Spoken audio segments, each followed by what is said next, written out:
What's up? What's up? Good morning. Can you do single-sided staking in V3 Uniswap to earn fees when you liquidity provide? I'm going to talk about that, how liquidity providing works, how single-sided liquidity works in V3 Uniswap, and talk about how that impacts the impermanent loss, right? So we're going to cover all that in today's video. If you'd like to support the channel, you can check out the links down below. If this is your first time here, what's Gucci? My name is Sam. For those of you who are returning, it's good to freaking see you. Now let's get into this video.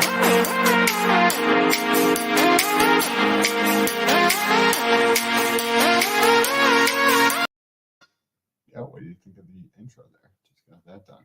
Okay, so I have this question from Facebook. Somebody had reached out to me, so we're going to play this.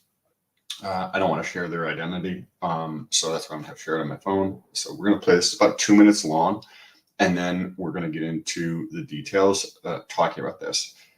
If he has this question on this, if my buddy has this question on liquidity and single-sided staking and how it works, then as I'm listening to his comment, I'm like, wow, that means that I have definitely an opportunity to help the marketplace understand this better. And this is an opportunity for me to better explain how single-sided staking works with V3. At the end, too, I'm going to give you a little bit of a bonus on how you can actually provide liquidity with less than $2,000. Because on V3 for Ethereum, you can provide liquidity with less than $2,000, but it doesn't always make sense because the fees on Ethereum can be like, I mean, the highest fee I paid on Ethereum is like $90 to set up an LP position, right? So if you have like $100 position, you're paying $90 to set it up. Like, it doesn't make any sense. So at the end, I'm going to tell you how you could actually do this with V3 and not have to deal with these gigantic fees if you have like $1,000 or $500 and you want to provide liquidity. But let's listen to this video, or this guy talking. This is my buddy. Oh, hey Sam, just one more question actually. I saw your video the other day with Jim Rapp talking about liquidity, some really good information about in there, you know, like how there's now a calculating permanent loss button and stuff like that. And my girlfriend was talking about single-sided liquidity actually. We didn't believe you could actually do it in Uniswap, although I know you can move the percentage to 100%, but I wasn't really sure what that meant as such. I didn't know if that actually meant single-sided liquidity, but yeah, sounds like you can do it as you mentioned. And Richard Hart mentioned it as well. So if you did, let's say you had hex ETH, you know, pool, but you did 100% hex. So you put it in a certain point in the range, 100% hex, then there is no impermanent loss, as I understand it, with single-sided liquidity. Is that correct, number one? And number two, you still get fees, right? But do you get fees both ways for ETH swapping to hex and hex swap to ETH, or do you only get fees one way? And which ones would it be? If you just put hex in the pool, 100% hex, no ETH, which fees do you get? Do you get both, or do you just get hex or just get ETH? And then the third question is, why, if there's no impermanent loss and you get fees, why would you do double-sided liquidity to some extent? I mean, I suppose, like, I know double-sided liquidity, there's a bit more of a cushion there because as hex goes down and, you know, ETH goes up and, you know, they kind of trade against each other. So there's a bit more of a cushion there. But let's say you just wanted to hold hex outside the pool. Well, you could just do single-sided liquidity inside the pool and earn fees, right, with no impermanent loss. So in a sense, that's great, isn't it? Isn't that almost a better option? Maybe just not enough people know about it. Is that possibly the reason? Because now I know you mentioned there's this thing about you can use zero slippage, and but there's a problem if it goes one way and then comes back the other, then you have to do some manual thing. I know you mentioned that, but I get that caveat. But I'm just talking about comparing outside versus inside the pool. Couldn't you just do one-sided liquidity, get the fees, and you're getting more than outside the pool? You don't get the impermanent loss. So happy days. Or maybe it's not that simple. So hopefully the audio was good on that, where he's actually, I think, from New Zealand or Australia or something. Hopefully the audio on that was pretty good. So I think to understand this for somebody who's going to watch this in the future, if you're watching right now and you already understand liquidity providing, like the basics, then you could skip ahead a little bit. But for the people who are going to watch this in the future who don't know anything about liquidity providing, we're going to just give a brief summary of like what it is before we get into like how the fees work when you have a single-sided stake, how impermanent loss works. I'll show you an example how to do this. Good. Hex Fisherman, thank you. Appreciate that. And then we're going to, with the example of the single-sided staking, and then we're going to get into like how you can start earning money every single day, like getting your money to work for you, right? There's a saying that I think Warren Buffett put out that if you have to work for money and you don't get your money to work for you, then you're always going to be working effectively, something along those lines. Okay, let's get into this. What is LP? So the traditional understanding of what LP is when you have something like, say, Robinhood or Coinbase or any brokerage, there has to be another party to trade with, right? If you want to trade something, there has to be somebody on the other side. Who's going to take the other side of your trade, right? Well, in the case of, say, Robinhood or Coinbase or Charles Schwab or Ameritrade, the other party is going to be the brokerage, right? So Ameritrade is going to take the other side. You have Tesla and you want to swap it for Apple, right? Who's going to take that?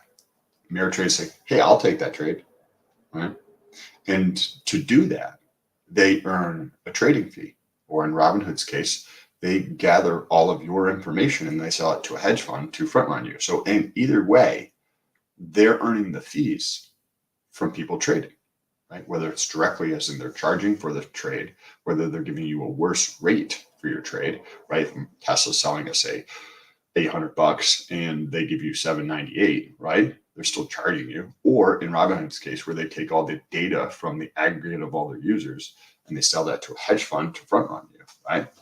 Well, in crypto trading, who's going to take the other side if it's decentralized? Who's going to be the other party that says, I'll take that other trade. I'll take the other side of whatever you want to sell, or right? So in decentralized land, you do this through providing liquidity. And how providing liquidity is normally understood is that you're going to put up 50% of one asset and 50% of another asset, which is not accurate either, but that's generally how it's thought of. More accurate description would be putting up some of asset A and some of asset B. Although you do have single-sided staking, right? So in this example, let me pull up the calculator here. If you guys want to ever check this out, this is Uniswap.fish. We're going to just pull up here Ethereum and USDC. These are the different pairs. You could put it in terms of fees that you want to earn, right? It doesn't necessarily mean that the higher fee is better. It depends on where the volume of trading is. Because if nobody's there and you earn a higher fee, then you're still earning a higher fee on nobody. Oh, this is perfect. This is a great example. Okay, let me zoom in here. So this person here, this big line here, blue line, is a single-sided stake. See this little one down here in the middle? That little dinky one is also a single-sided stake there.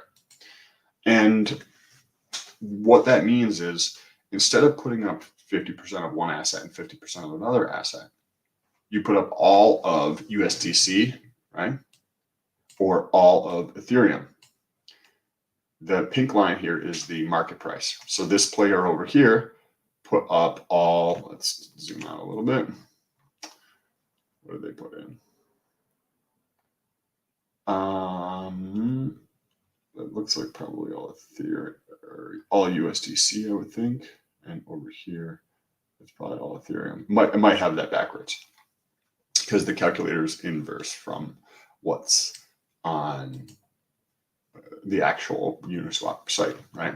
Okay, so what fees are you earning, right? Like my buddy had mentioned, if you put in all hex, right, 100% single-sided position in all hex, say this is all hex over here, right?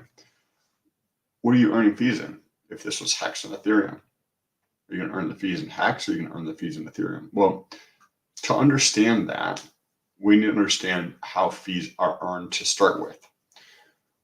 If you are providing liquidity in this example, say between Ethereum and USDC, then you're going to earn the fees in USDC or in Ethereum. And if you show up to the table and you want somebody to take the other side of your trade, then whatever you show up to the table with is how you're going to pay the fee, right? So if you have USDC and you want Ethereum, then you're going to pay with USDC because that's what you have, right? If you show up and you have Ethereum and you want USDC, like you're not going to pay in USDC because you don't have USDC.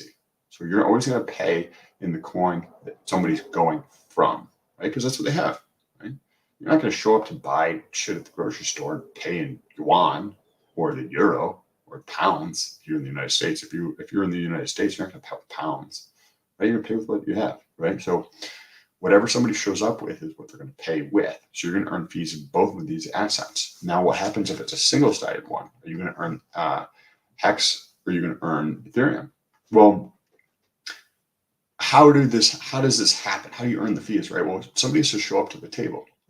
Somebody has to actually be there to be like, hey, bro, I have USDC. I would like Ethereum. Well, where does that happen? Where do people earn fees? Think about this for a second. Let me know in the chat. How do people earn fees? Where they have to be at the market, right? If you have a farmer's market and it's in a big parking lot, right? In a plaza, we'll say. Right? Everybody's got their umbrellas out. The sun is shining. It's a nice warm day outside and it's busy, right? There's plenty of parking. It's free to come in there. And people can go there and they can buy their bananas or whatever it is that people are selling.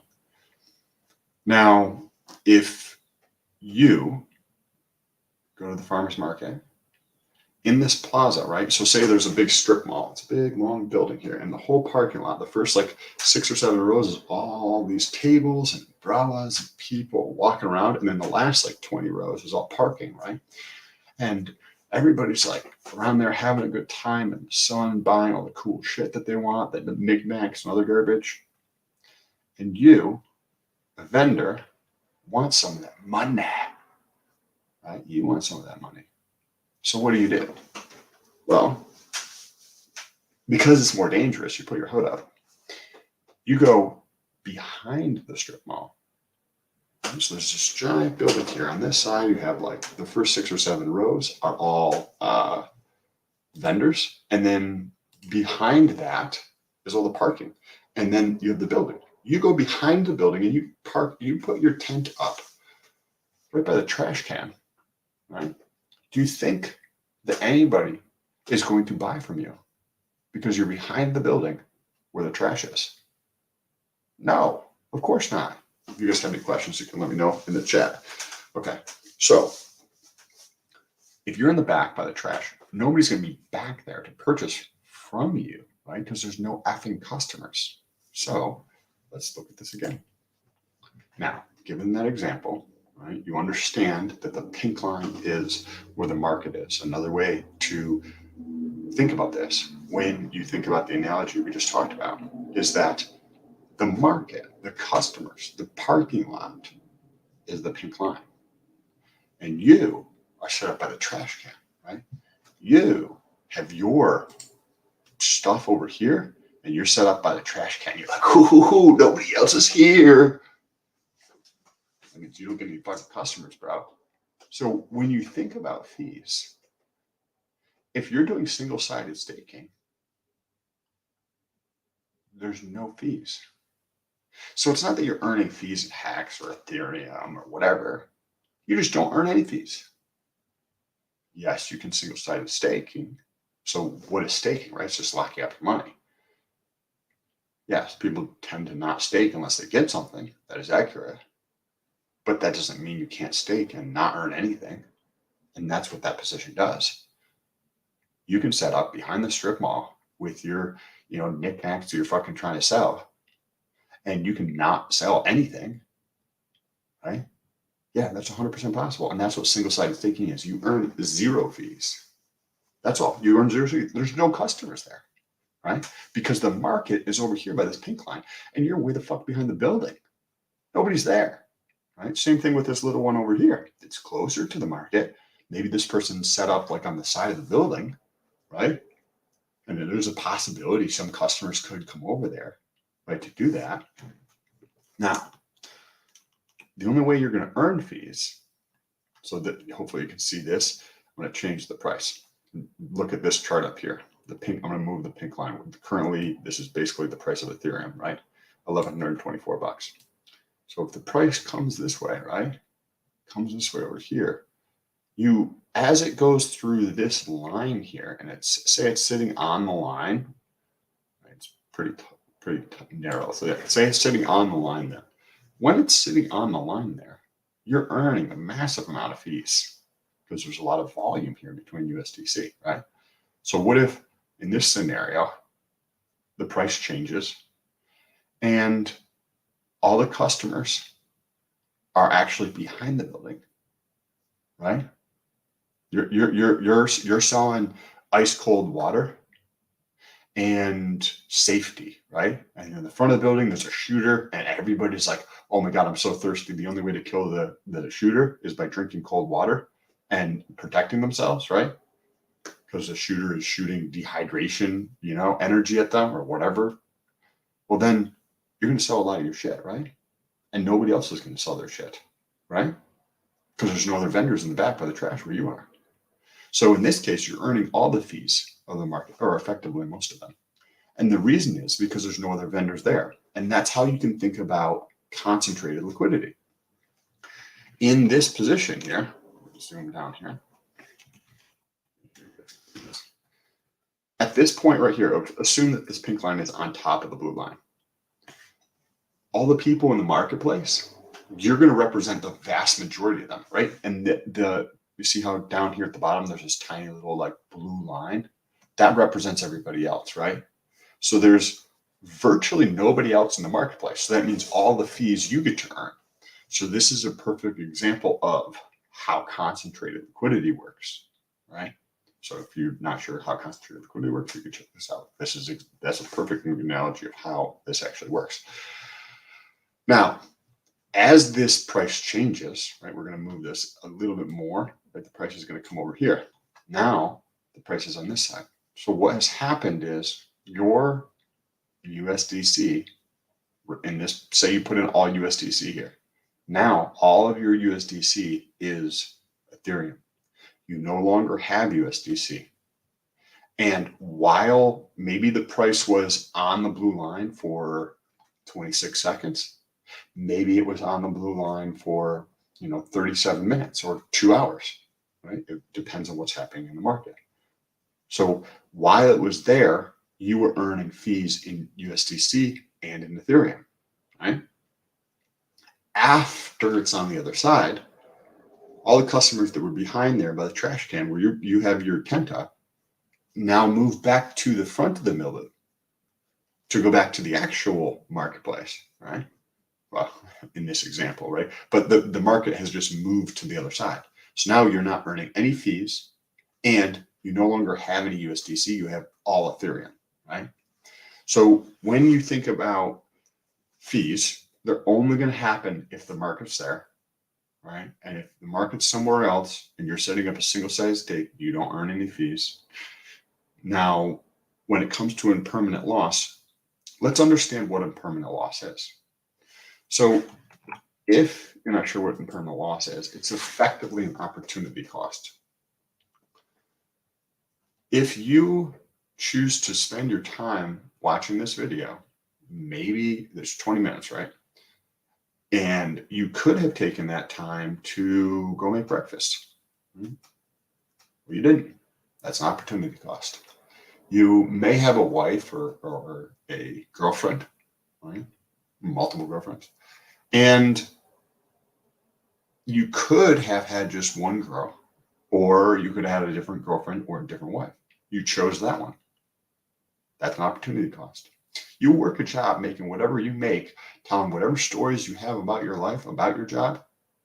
You could have had a different job. That's an opportunity cost, right? You chose to invest into crypto or the stock market or whatever you chose to invest into. That's an opportunity cost for something else. So when you think about impermanent loss, it's just a hyper focus on the option that you didn't choose. Think about that for a second.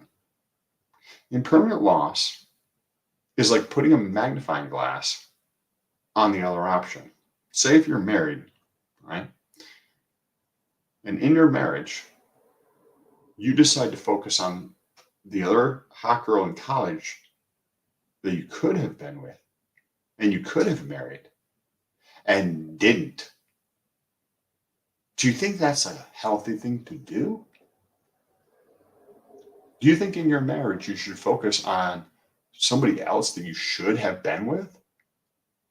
Like, you don't have to be super fucking intelligent to recognize that's not a good strategy for life. Right? Well, that's what impermanent loss is. Now, how does it like play out just to understand it in its basic form?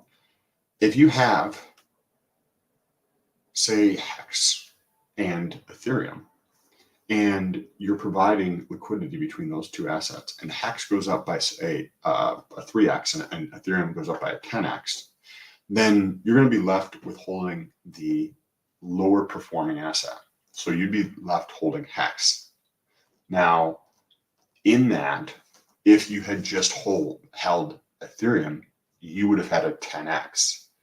But because you held partial of each, you're now left with all Hex, which is the underperforming asset, instead of the one that performed better.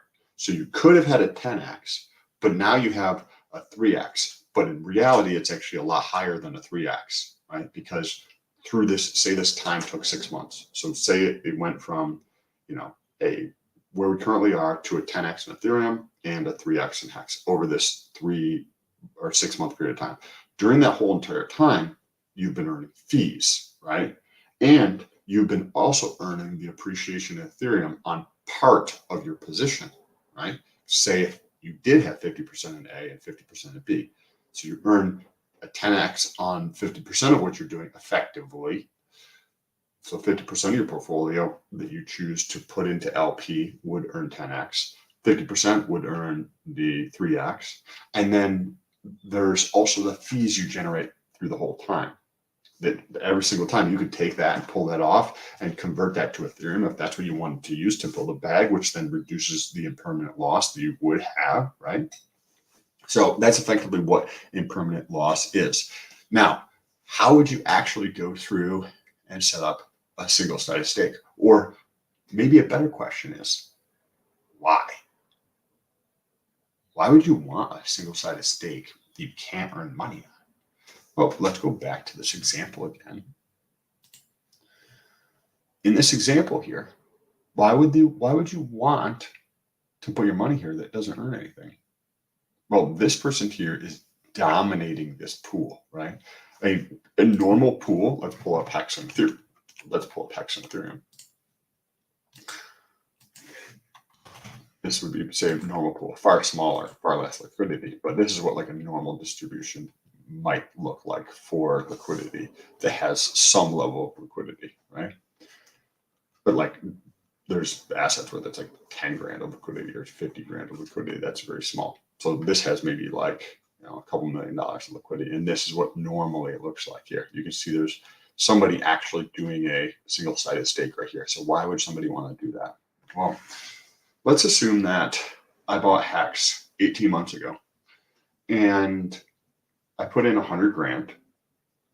Let's say that I have had 100x on my 100 grand, so that now I have $10 million. And I want to take that $10 million and put it into an asset that I see better performance with, right? So I'm like, fuck this shit. I want to get out of this thing, right? But I know that if I sell my position, that it's going to drive the price down, right? I told you that saying this, think of liquidity as like the the doorway to get out of something, right? So if you have a stadium with 100,000 people in the stadium and there's 63 doors, right? And they're 5 feet wide or 6 feet wide, right? Well, what do you think happens when 100,000 people go to leave the stadium through these 63 doors? They get clogged up, right? Especially if somebody's like in the stadium and they're like, boom, click, click, I'm about to shoot everybody, right? What do you think happens? Well, these 100,000 people all go for the doors at exactly the same time. Now, to take that analogy and apply it to crypto or any asset, what happens if everybody comes to the door to sell their hacks?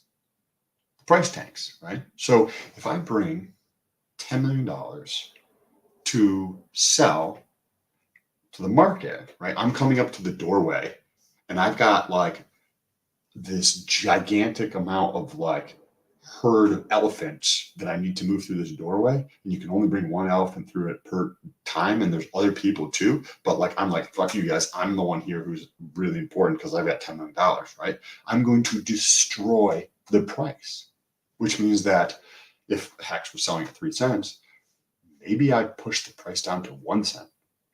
Maybe it's less than 1 cent. Maybe it's 1.5 cents because this pool has, say, $2 million of liquidity. I have $10 million that I want to sell.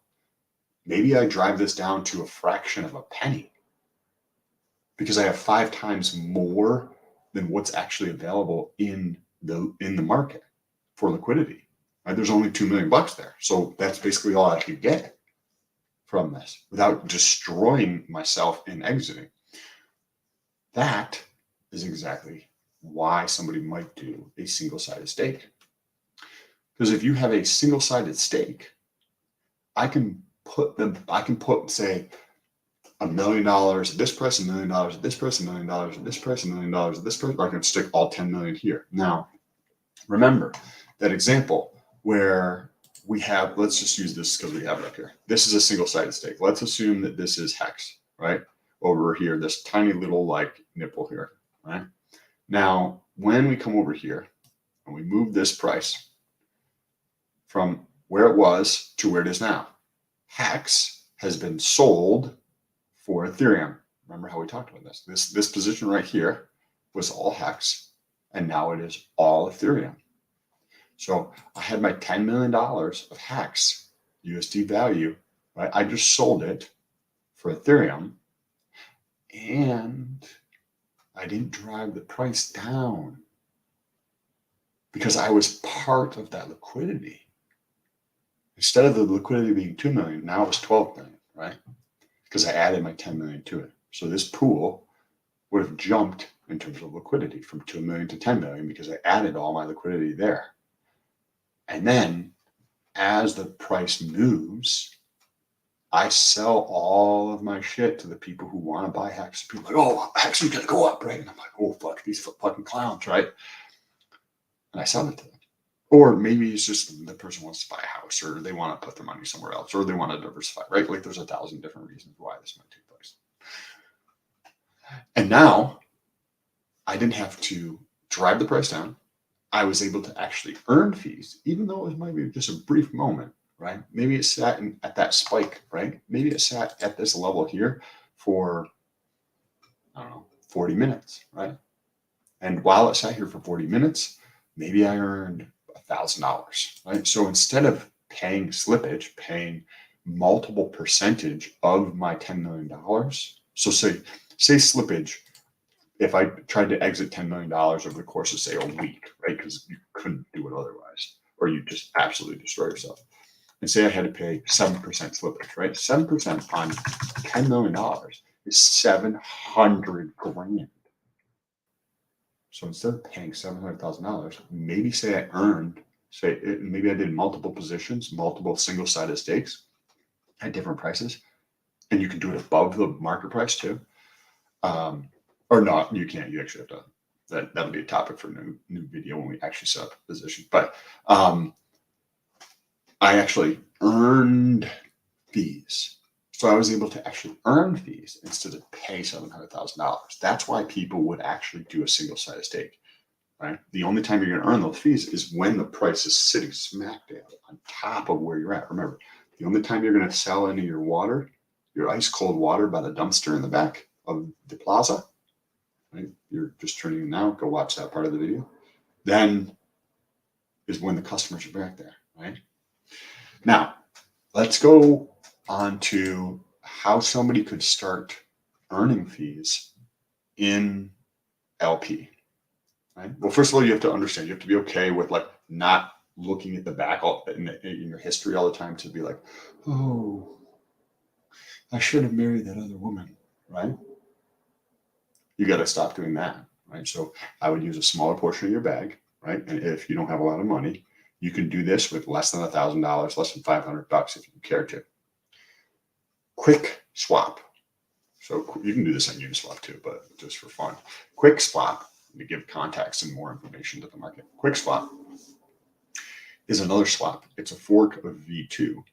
But back in like June, they acquired the license for V3.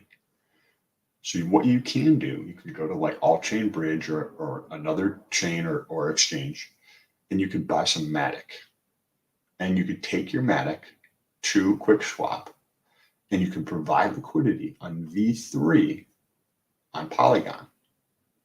And the fees over there are substantially less, right? So you could, because if you tried to do this on Ethereum, and you brought over $500, and each time you did a swap, it was $12, right? That means you say if you had all hacks or all Ethereum and you want to set up an LP position, right? So you have all hacks. You're like, okay, cool. I'm going to convert 50% to Ethereum. Okay, cool. You pay one fee there. Then I'm going to set this position up, right? And to set it up, a lot of times because it's you're taking one asset plus another asset and you're putting it into a smart contract, right? That is a more complex transaction than just a swap.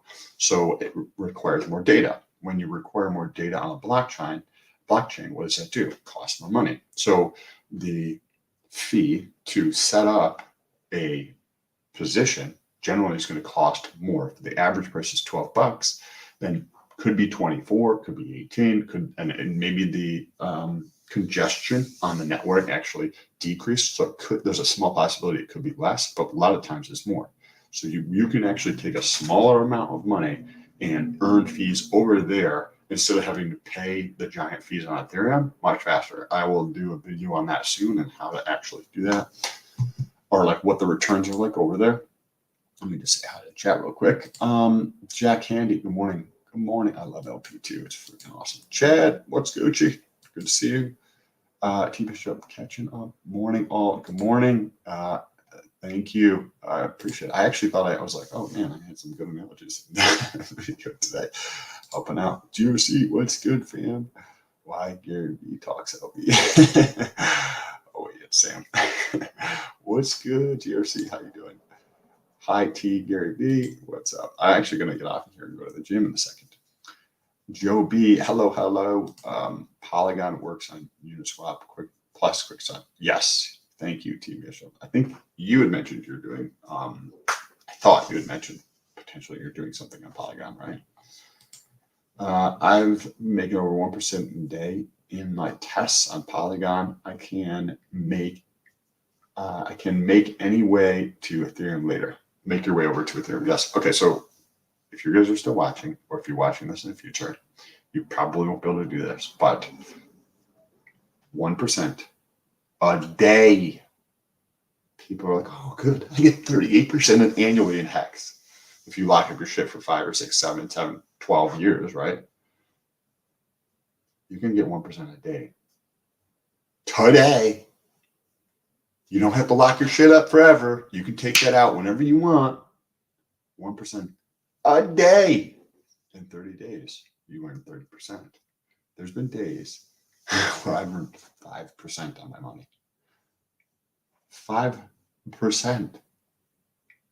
There's a gigantic innovation that is taking place in crypto, where everybody around the world has access to the market. This has never, ever, ever, ever, ever happened in the history of the world. people are always excluded from the market, whether that's the voting rights of women or the ability of Black people to sit on a bus here in America, or maybe it's something like right now we have discrimination when it comes to insider trading and some things with accredited investors, right? Accredited investors basically rule to fuck over people who don't have money, right? So small people couldn't invest in a deal where you can make multiple X's on your money like large investors could. Or if you're not in the US government, then you're not allowed to legally trade on inside information. But if you get a job in the US government, in the Senate, right, then you can just legally trade on inside information, right? So there's discrimination out there. Now, everybody has access to the market. Everybody around the world. And the ability to earn 1% a day is mind-blowing to anybody in legacy. They cannot comprehend that. The people love to focus on token A or token B or this token has these tokenomics, or this one has this founder and this one has this thing. But what a lot of people are missing is liquidity. This has never happened before, where you have access to liquidity. One of the reasons why Wall Street is able to capture so much money. Why? Because they have access to liquidity. So if you have access to liquidity, you'll be trying everybody else's fees because you get to be the market. Hopefully this is helpful. GSD, we'll be touching on this at the show at 11 a.m. If you guys would like to check it out at 11 a.m. EST right here or on GSD's channel, you can come over and say hi. We're going to be probably talking about some of this stuff. We're going to be talking about some other stuff at 11 a.m. EST. I'm going to head to the gym in a second. Mario, what are you providing liquidity for on Polygon? You'll have to actually touch base with TB Bishop. I am not currently doing that. I actually have a different strategy that I'm doing that I, at some point, hopefully probably later this year or something, I'll be providing liquidity on Polygon, but I am currently not doing that. So without further ado, we're going to get out of here. Let me do my little exit song here and see how that works. So we are learning about LP, best decision ever made. Thank you, Jersey and Sam. Bullish. Hell, fucking yeah, you're awesome, bro. I appreciate you. Let's take us out of here with the intro song again because I don't have it.